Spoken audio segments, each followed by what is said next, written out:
Buffalo's got a bright future and an unforgettable past. Buffalo's got Del and Matt on the Talkin' Proudcast. Tune in so you can hear philanthropists and volunteers, good people who live and work in the biggest city in Western New York.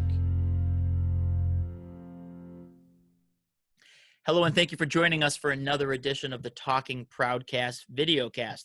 My name is Matt. Today we are speaking with John Mariacher. John Mariacher is a good friend of mine, and he is home after spending 11 days being treated for COVID-19 at Buffalo General Hospital. We pick up the conversation midway through. Completely back physically, but, I probably did 75 push-ups today and, like 75 sit-ups, and I was doing curls with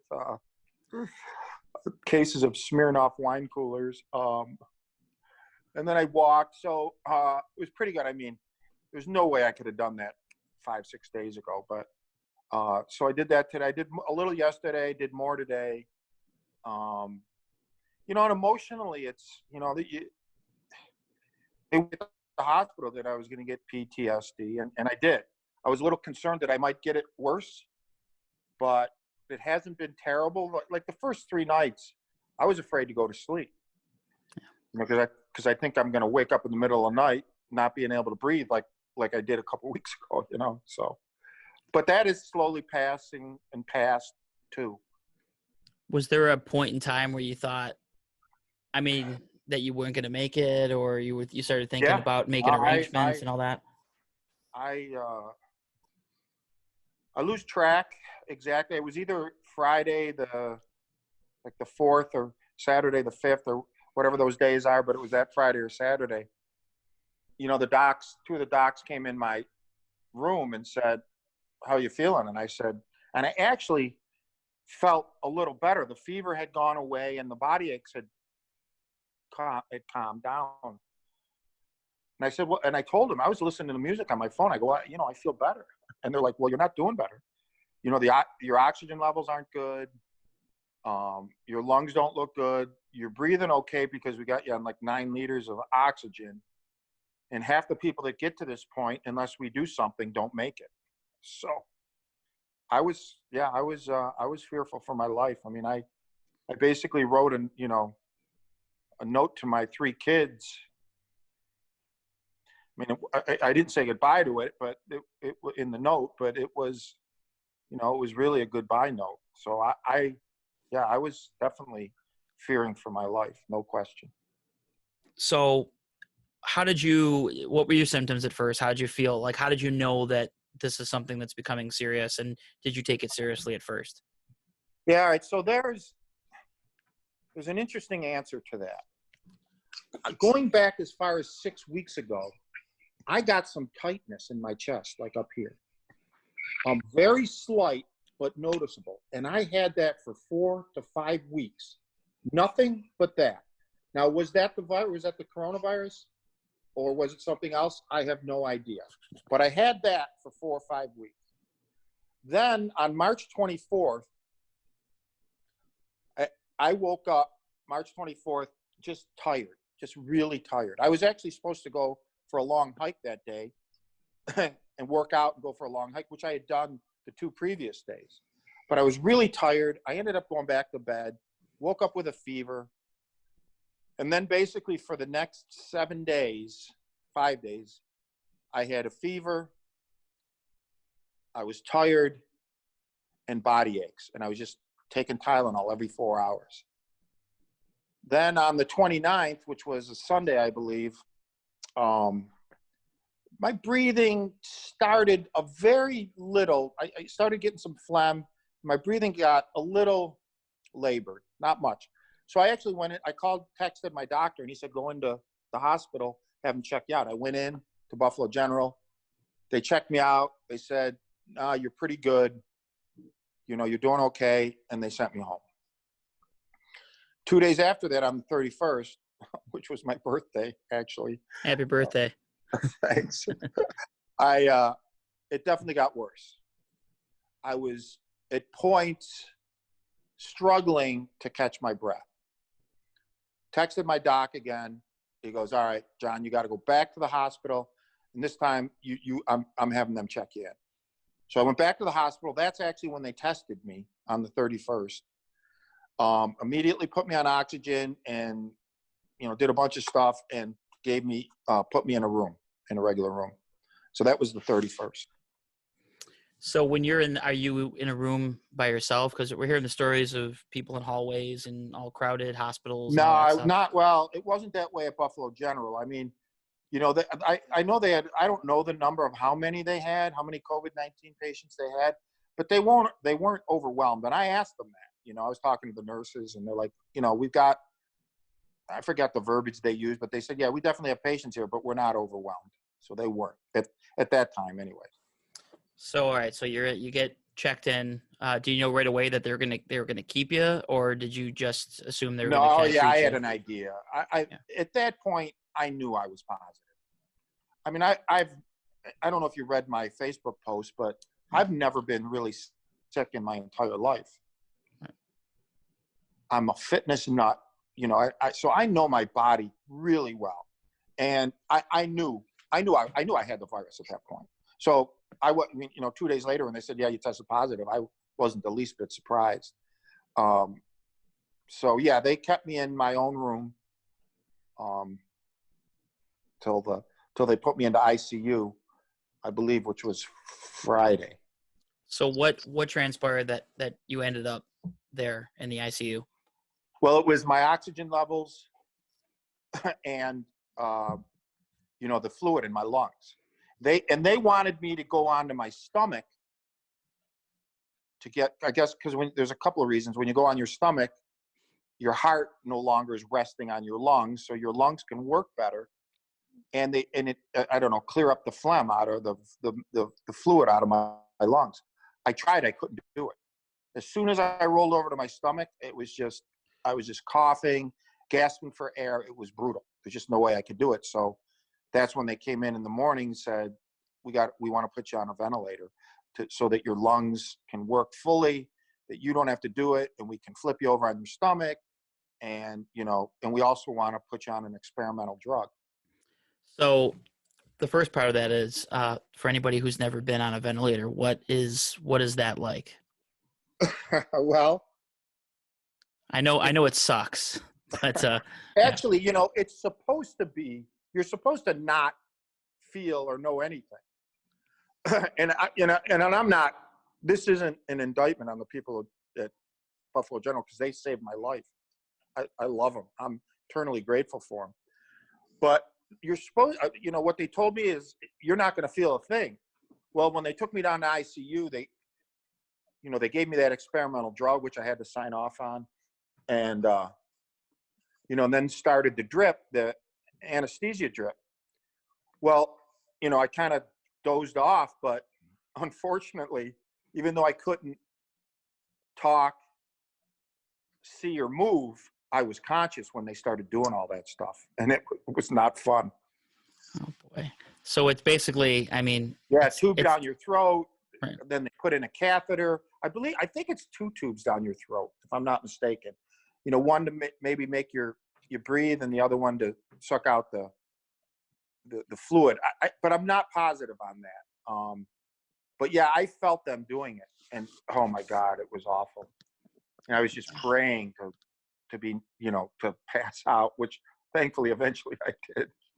Oh, well, that's good. That's good. So, do you remember who your doctors and nurses were on that floor? Or? I don't remember. I won't put you on the spot. Name. Gotcha. No, I don't remember anybody's name, but like I said, they were amazing. I mean, my care there was fabulous. They saved my life, and I'm eternally grateful for them. The nurses, anybody that I came in contact with was just amazing. So while you're intubated, while you're on the ventilator, are you able to? You're awake after it's done, right? Able to communicate a little bit, or? Well, I was out, and I woke up, and I only know this because I started doing a whole bunch of stuff with my phone.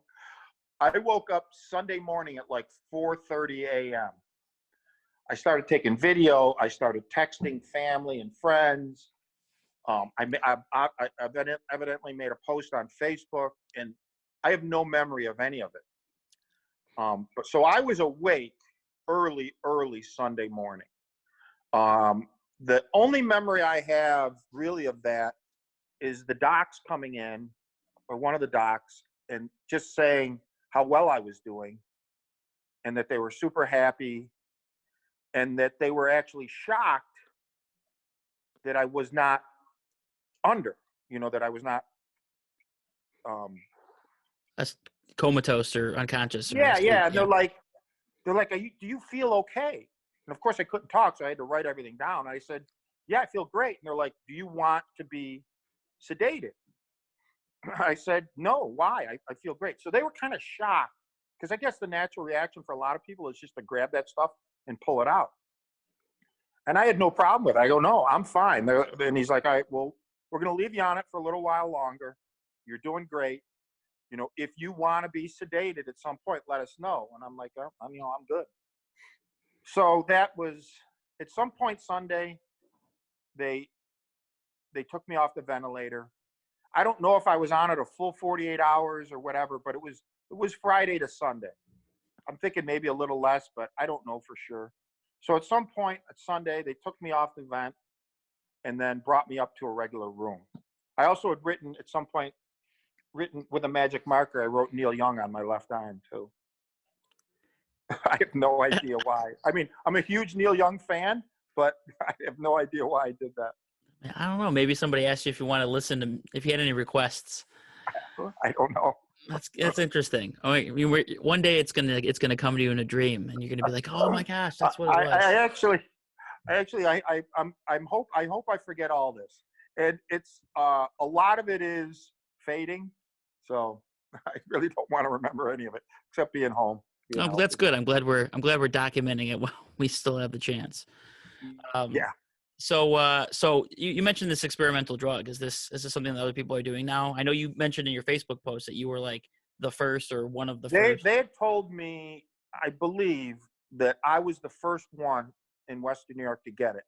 And they wanted to find the right person to give it to, because apparently what it does is, it will attack your immune system. So they didn't want to give it to anybody that had a compromised immune system. And I was super healthy.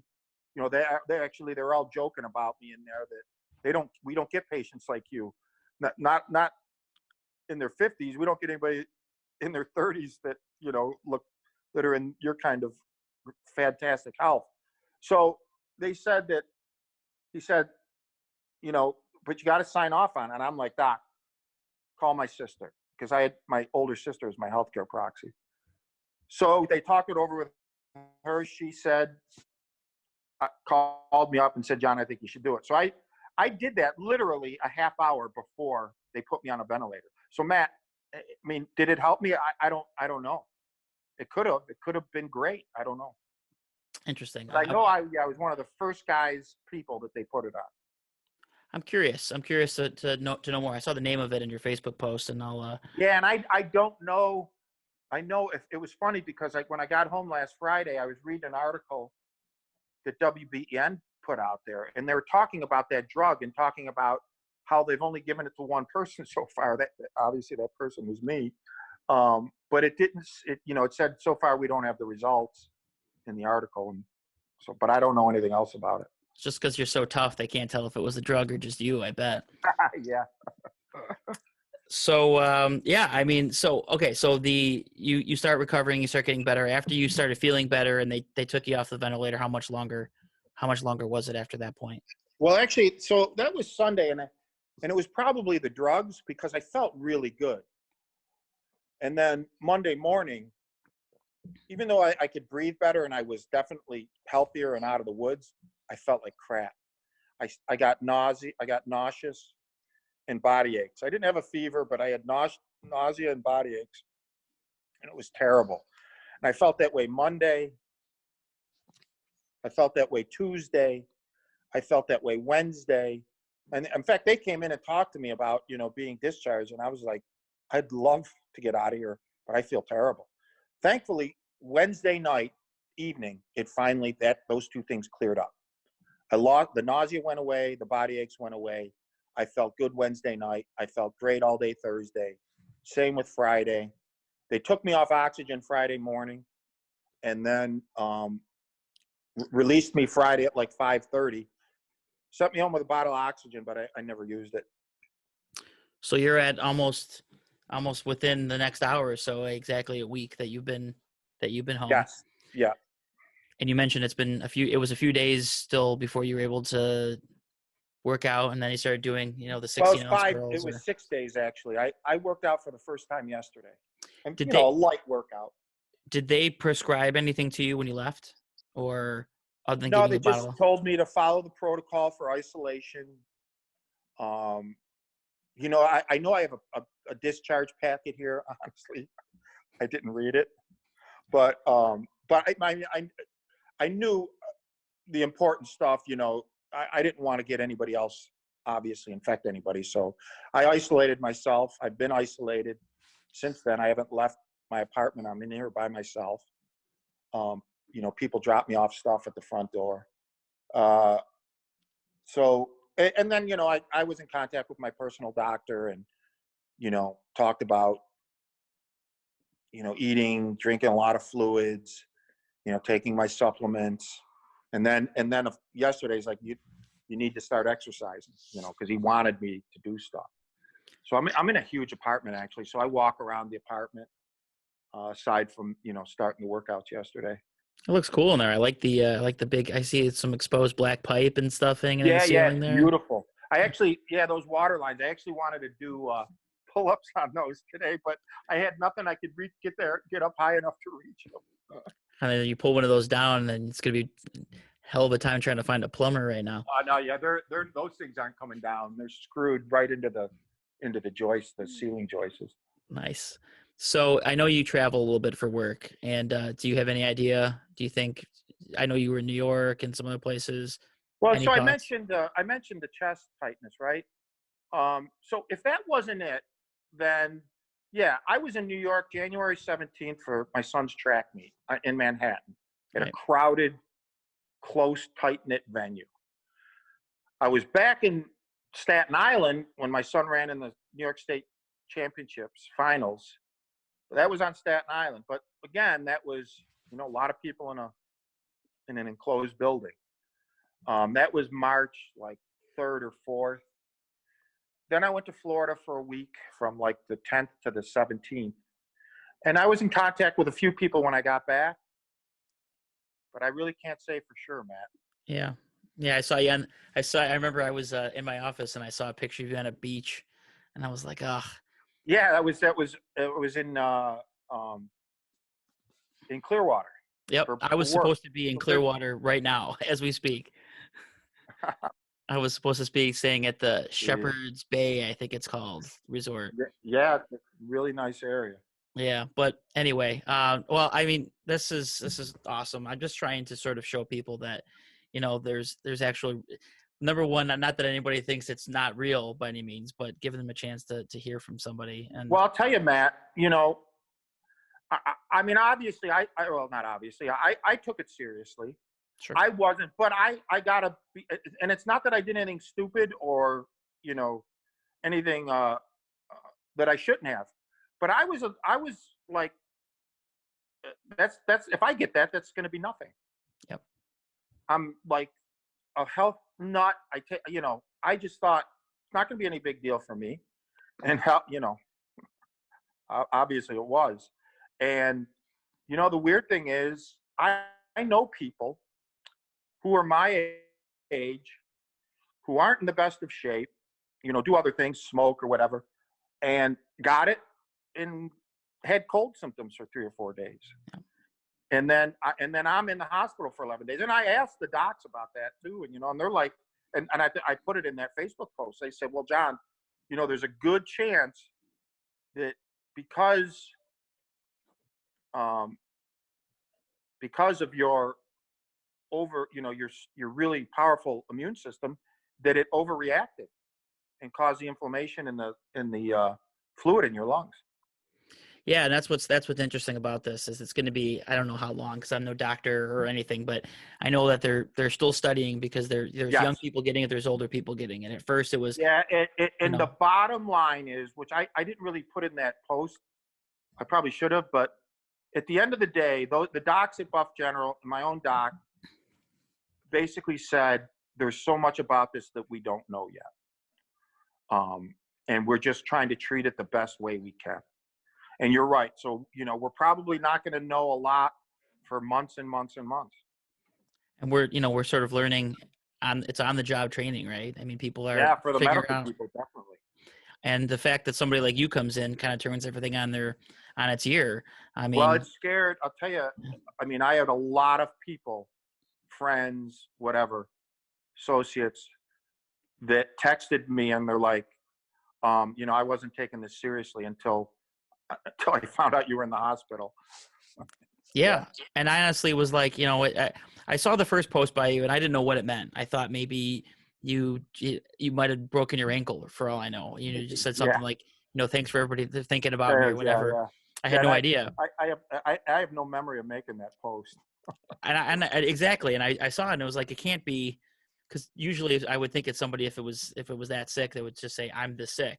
But also I've been, Facebook friends with you for a long time, and I just basically rely on your Facebook page to keep me smiling and entertained. Yeah, well, 95% of my Facebook, it's either joking, trying to make people laugh, or my kids do. Yeah, thanks for chatting with me. I really appreciate it. Yeah, and, Matt, no problem. Let's stay in touch. Keep posting stuff on Facebook, and I'll keep talking to you, and hopefully I'll be seeing you around more places than just this and talking about. Yeah, thanks, brother. I appreciate it. Next Stay time, healthy, Matt. I was just gonna say the same thing to you. Let's all stay healthy, buddy. All right. Take it easy, my See you friend. later. Bye now. Bye.